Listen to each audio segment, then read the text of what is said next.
to talk about a story that I find really interesting because it kind of has everybody engaged in like political jujitsu all of a sudden. Liberals are now mad about immigration and MAGA suddenly loves refugees. Yeah, that's the odd paradox that we find ourselves in after the Trump administration just welcomed in about 50 white refugees from South Africa, where they say white people are being systematically discriminated against. Take a listen to this coverage from The Hill. One group of refugees are receiving a warm welcome from the Trump administration. A stark contrast, as most refugees have been halted from entering the US. The exception? White South Africans. They are set to land in the US today. And these Afrikaners, white descendants of primarily Dutch colonizers, have been singled out favourably by this administration. President Trump is claiming they are victims of racial discrimination. He says they're being persecuted by their black-led government because of their race. As a reminder, South Africa was controlled under apartheid rule for decades by its white minority. Under that system, black South Africans were denied basic rights. That system came to an end in 1994. And the current South African government is hitting back hard against Trump's allegations, saying it's completely false. They say Afrikaners are some of the richest and most successful people in the country. White House Chief of Staff Stephen Miller commented on the situation. Let's take a look. What's happening in South Africa fits the textbook definition of why the refugee program was created. This is persecution based on a protected characteristic, in this case, race. Now, the context you need to know about this is that one of Trump's first orders of business after starting his second term was to sign an executive order shutting down almost all refugee admissions to the United States. This was controversial because it left a lot of people who we were going to let into the country screwed, including some people who helped us and helped our military in Afghanistan who are now at risk. Spectrum News reports Trump's immigration orders have left Afghans who helped the U.S. fight the Taliban in limbo. They helped the U.S. military order airstrikes against Taliban and Islamic State fighters and worked as drivers and translators during America's longest war.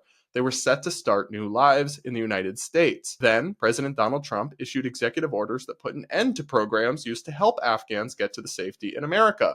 Now, those same Afghans who underwent a years-long background check find themselves in a state of limbo. All told, there's about 15,000 of these Afghans who weren't allowed to come here. And Trump, in his executive order, argued that we could not afford to use taxpayer resources to support refugees, that they posed a security risk, and that we needed a near complete and near total shutdown on this program. But now they're making an exception, and here's why, according to Donald Trump. I want to ask you about South African refugees. Dozens of Afrikaners who claim discrimination in their home country are heading to the United States, right, where your administration is going to welcome them as refugees. Now, this comes as you've halted virtually all refugee admissions for people fleeing famine and war from countries like Sudan and the Democratic Republic of Congo.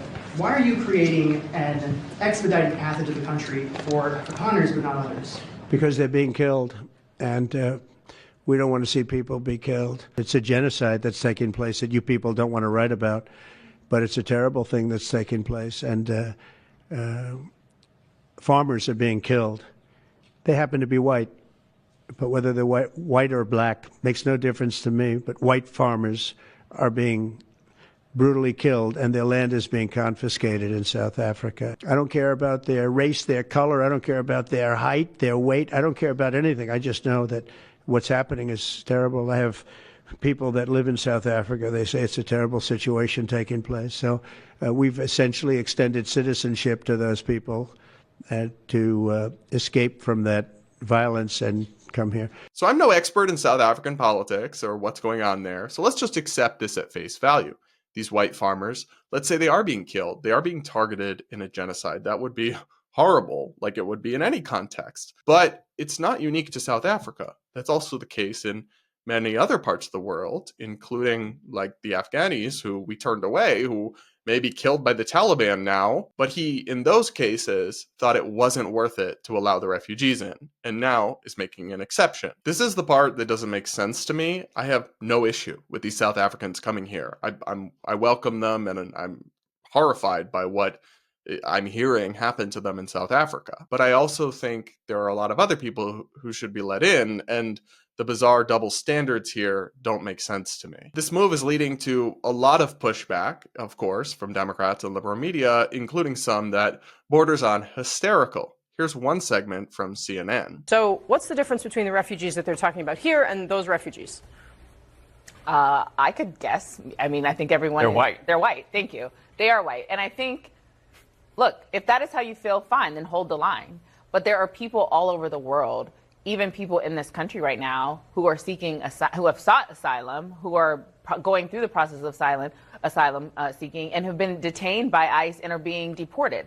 There's also a genocide happening in the Congo right now that I don't see any Congolese being getting relief to come to this country. So there are Afghanis that helped us in Afghanistan that we have left behind. Even the last administration didn't do right by them. This administration can do right by them, but they are not, because it doesn't fit the narrative of the type of immigrants that we want in our country. So I'm not going to jump and say that it's just because they're white that they're being let in and others aren't. I think it may also have to do with Elon Musk's particular connection to South Africa, and so maybe an exception was made there, but you can't ignore the racial element to this, and it certainly doesn't look good. Now, it's worth noting that this is a relatively small number of refugees compared to thousands of refugees that were set to be accepted from places like Afghanistan. But still, it's hard to imagine MAGA supporters being okay with these conditions in really any other scenario. The journalist Zed Jelani posted screenshots of a government website set to help white South Africans come to the United States, where it boasts about how much taxpayer-funded government assistance they can get and all the welfare programs they can participate in, and how they don't actually have to prove that they were being persecuted at all. Now, I have always supported refugee resettlement in the United States to a certain amount. Obviously, we can't have millions of people coming here, but I think we can open our doors to thousands of people, and after extreme vetting to make sure we're only letting in people who are safe and not danger to the country, we can let them in. And I've always supported that. And I really have no issue with South Africans if they're facing racial persecution, white South Africans, whatever.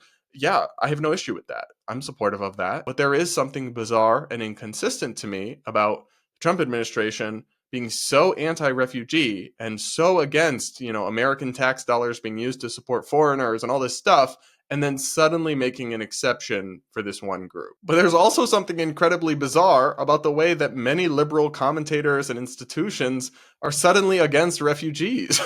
The Episcopal Church, for example, is now refusing to resettle white Afrikaners, citing moral opposition. NPR reports that in a striking move that ends a nearly 4 decades-old relationship between the federal government and the Episcopal Church, the denomination announced on Monday that it is terminating its partnership with the government to resettle refugees, citing moral opposition to resettling white Afrikaners from South Africa who have been classified as refugees by President Trump's administration. In light of our church's steadfast commitment to racial justice and reconciliation and our historic ties with the Anglican Church of Southern Africa, we are not able to take this step, they wrote.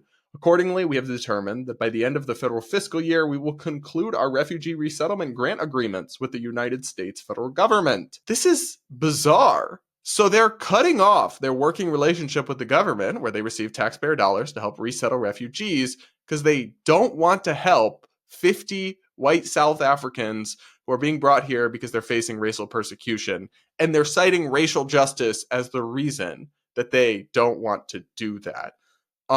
What? Even if you somehow thought these weren't real refugees, these weren't legitimate or whatever, I mean, just work with them and help find 50 people new homes in America. And then you can continue your relationship with the federal government for all the future refugee resettlements you do support. It's so bizarre that they would choose this hill to die on. And it really does seem like they must just have Trump derangement syndrome or be really ensconced in some far left ideology. The whole saga with these South African refugees is just a reminder to me of how much partisanship and tribalism can really rot your brain and can make you and take you to just totally inconsistent places. My hot take of the day is that you should not determine your support for different immigration policies based on random political, ideological, or racial affiliations. And if you do, you're not thinking logically, you're thinking emotionally and tribally. But what do you guys think? Let me know in the comments.